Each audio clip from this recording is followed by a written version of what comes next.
Hello hi అండి, welcome to mini vlog. నేను ఈరోజు సేమియా ఉప్మా చేస్తున్నానండి.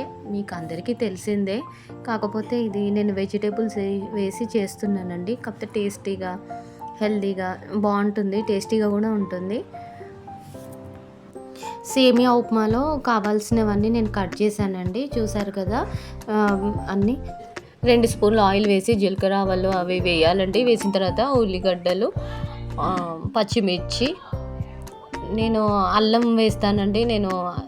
దేంట్లో అయినా నేను ఎక్కువ అల్లం వాడతాను, హెల్త్కి మంచిదని చిన్న పీసెస్ కట్ చేసి వేసాను.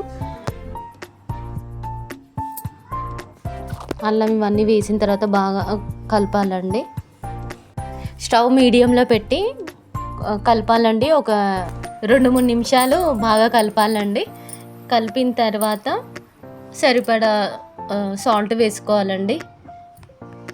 సాల్ట్ వేసి కలిపిన తర్వాత మూత పెట్టేసుకోవాలండి, బ్రౌన్ అయ్యే వరకు. బ్రౌన్ అయిన తర్వాత మళ్ళీ ఒకసారి కలపాలండి. కలిపిన తర్వాత బాగా కలిపిన తర్వాత కరివేపాకు వేయాలండి. వేసి మళ్ళీ ఒకసారి కలపాలి.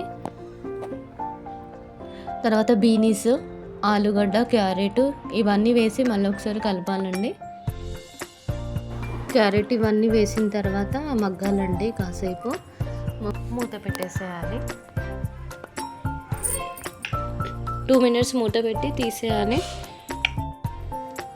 తీసాక మళ్ళీ ఒకసారి కలిపి టమాటాలు వేయాలి. వేసి మళ్ళీ కలపాలి. ఒక 4 చిన్న టమాటాలు వేసి బాగా మగ్గే వరకు కలపాలి. ఇట్లా కొద్దిగా మంచిగా ఉడకాలి. ఇప్పుడు 1.5 గ్లాస్ సేమియాకి 2.5 గ్లాసులు వాటర్ పోయాలి. నీళ్ళు పోసి కలిపి మూత పెట్టేసేయాలి. మసలాలి. కొంచెం బాగా ఇట్లా మసలాలండి. వాటర్ చూసారు కదా, ఇట్లా మసలిన తర్వాత మనం వేయించి పెట్టుకున్న సేమియా వేసేయాలండి.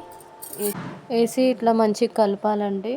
బాగా కలిపి మళ్ళీ సేమియా మంచిగా ఇట్లా కలిసే వరకు కలపాలి.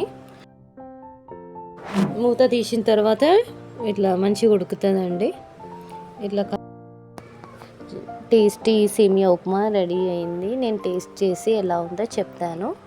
అంతే అండి, సేమియా ఉప్మా రెడీ అయింది.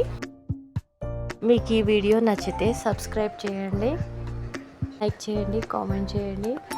మీరు కూడా ఈ రెసిపీ ట్రై చేయండి, చాలా బాగుంటుంది. ఓకే, నెక్స్ట్ వీడియోలో కలుద్దాం.